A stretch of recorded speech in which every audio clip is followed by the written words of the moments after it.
Good evening, and thank you for joining us for DC News Now at 10 on DCW 50. I'm Mark Hall. And I'm Susan Tren. We know that Chris Flanagan and Thusmin Mahfouz, they have the night off. We begin now with breaking news. This is out of Silver Spring, Maryland.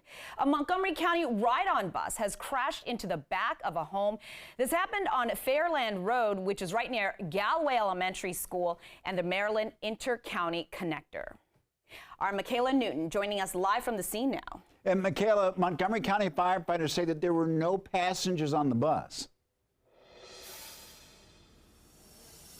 Yeah, Susan, Mark, no one was on that bus. Luckily, no one was hurt. There was a driver, obviously, that drove into a man's home, and the man was actually in his house when that bus crashed into his home, but luckily he was not hurt either. So that bus has recently been towed out of the home, so that man does have significant damage to his home now. Apparently, there was a room in his basement, but luckily no one was in that home. But right now we have very limited details about how that bus was actually driven into that person's home, but we do know that this house sits on a roundabout, and it was very rainy earlier, but right now, like I said, we have very limited details as far as like how that bus got into the home. But I did speak with some neighbors who kind of told me what it was like when he first heard the noise of that bus driving into that home. Take a listen.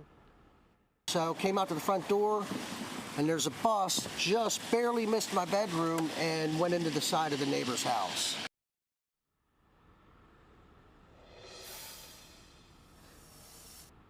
Yeah, so we will have more details as this information unfolds, as the story unfolds. But for now, reporting in Calverton, Maryland, I'm Michaela Newton for DC News Now. All right, Michaela, thank you. Let's get a quick check on the forecast. Yeah, it is slick out there. We have meteorologist Damon Matson filling in for our chief, Janessa Webb. And we don't know what happened and caused that bus driver to crash, but my goodness, it's a dreary, dark, and visibility issues you were talking about. Right. Yeah. One thing's for certain, the weather has not been easy out there for anybody that has had to hit the roadways, whether coming back from the holidays or just going about your typical Wednesday, as we have a coastal low that has been working its way up the East Coast all day long. And out in front of it here, there's that wave of rainfall that started out in the DMV. A lot of that activity has moved north of us now up into parts of the Northeast, New York City. It's going to be quite a soggy night there, but here, at least in the DMV, things are improving as this rainfall has been coming to an end. It's no longer raining in DC and pretty much up and down the I-95 corridor. The last bit of rainfall that is left over is slowly coming to an end across southern Maryland. So things are looking up a little bit, folks, as we move through the night tonight. Now, there is going to be a concern. Areas of fog likely develop tonight and stick around into the start of your Thursday morning. So just how long will some of this dense fog hang around to start your day out on Thursday? And how are things looking heading toward the new year? We'll have your full forecast in just a bit. Developing now, Alexandria police are investigating a shooting tonight right there at the McDonald's on Duke Street. Now, police say it started with a fight between two men who knew each other. This is new video of the scene you can see right here where one man was shot. Police say the victim was taken to the hospital and will be okay. Police have not released any details about a possible suspect or any arrests. Well, tonight, safety and quality of life concerns at a Northeast DC apartment building. People living at the Press House in Noma tell us they've been without consistent hot water for weeks. Our Daniel Hamburg joins us in the newsroom, and Daniel, tenants have been fed up with a litany of other issues as well. Yeah, Mark, the Tenants Association president tells me that problems started really in the summer under the old management company, but since Bizzuto took over in October, they say the problems have only gotten worse. Tonight, management tells us that the hot water has been restored to the building, but the president of the Tenants Association tells me that still hasn't happened as of an hour ago. Winter without hot water at Press House Apartments has neighbors frustrated. We haven't had that for pushing on 3 weeks now, definitely more than 2 weeks. Intermittently, we would find that the hot water was turned off and on. With the ongoing construction of the Starbucks, water has been taken off. Just basically, some nights we'll find out that our water is just not working. Press House Tenants Association President James Jackson wants accountability. If I'm paying this amount of money, I expect a higher luxury experience than the one we're actually getting from this management. Management tells us they've had issues with getting parts for repairs, but this afternoon the boiler was restored. My whole thought process is that there was a proactive approach to managing the building. They would have been able to see that this part was needed or something was breaking. We got 2 error codes. This woman's thermostat hasn't been working since Monday. Heat and AC had no option, and so I've had no air in my apartment for the past 3 days. She says when maintenance came today, they said there were no vendors to fix it. On top of those issues, security is a major concern. During the weekend, Saturdays and Sundays, it's like the wild, wild west of who can come in here and who cannot. We'll see squatters on sofas. We'll see people in the dog room. Press House management says they've been working with residents about specific security concerns, pointing out security is on site every day from 11 p.m. to 7 a.m. Now, because of the hot water issue and her air issue, that woman you heard from in the story just now decided to get a hotel for tonight. Meanwhile, in a statement, Press House management said, as a company, we take our role in providing homes for our residents very seriously, going on to say, when issues arrive, we strive to resolve them with quickly and with as little disruption as possible. Live in the newsroom, Daniel Hamburg, DC News Now. Daniel, thank you. Firefighters have identified the 10-year-old girl who was killed in this Christmas morning fire in Elkton, Maryland. The medical examiner says that Kylie Treadway died from burns and just inhaling and breathing in too much smoke.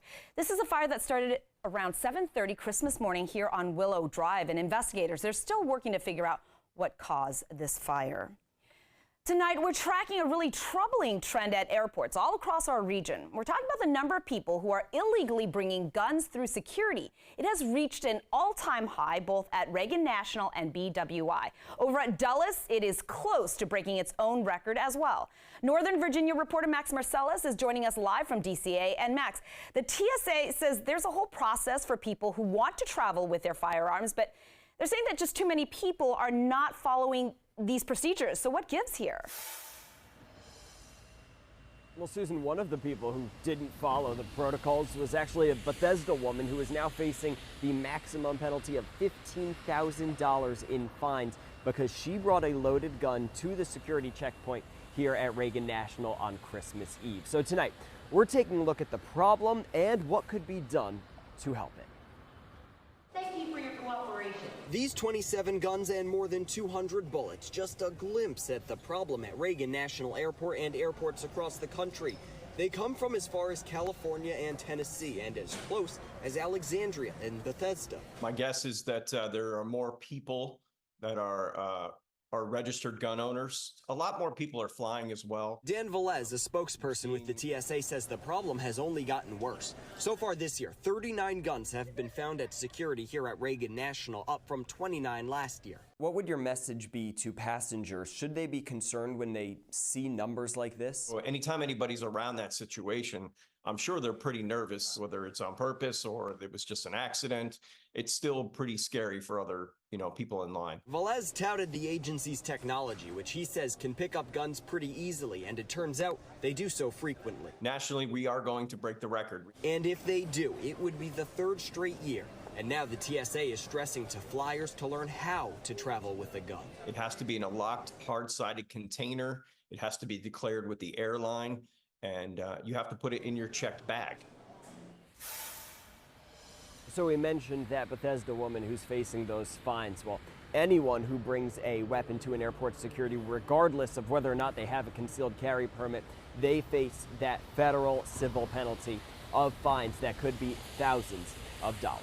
Reporting live from Reagan National, Max Marcella, DC News Now. Hey, Max, thank you. In Fairfax County, police have broken up a gift card scheme set to rip off hundreds of people. They arrested 2 men from California. Here's the thing. Investigators say that these 2 were stocking the Target shelves there at the Springfield Town Center. This was last week, with dozens of these altered gift cards. They say the men had tampered with the cards, linking them to an outside account. So when someone would buy that gift card, the money would be deposited into a fake account and not go into the card itself. Police say when they searched the men's car, they found nearly 1,000 of these altered gift cards and evidence they were part of a fraud ring that were extending into several states. Well, Fairfax County police say the best advice when you're buying a gift card, Be on the lookout for a couple of things looking at the packaging, for signs of broken seals or loose corners, and also check the activation sticker.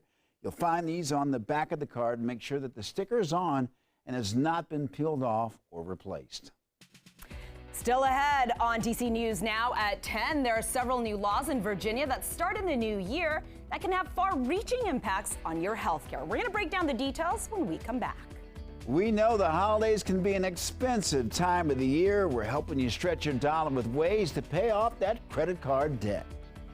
Then at 10:30, a special police department faced with a huge challenge when half their fleet of cruisers is damaged. Why the private security officers are turning to social media to find the funding needed to replace these cars. And it's been mild and soggy across much of the DMV, but in the mountains, hey, it's prime skiing weather still out there as many are trying to enjoy the end of the year. Out across Virginia, a few lifts open at Wintergreen, Omni, and Bryce with a decent amount of snow depth ongoing there. In Wisp in western Maryland, a few lifts open as well. And out across West Virginia, things are looking great for skiing and snowboarding. Coming up, we'll have a full check of your forecast. Stay tuned.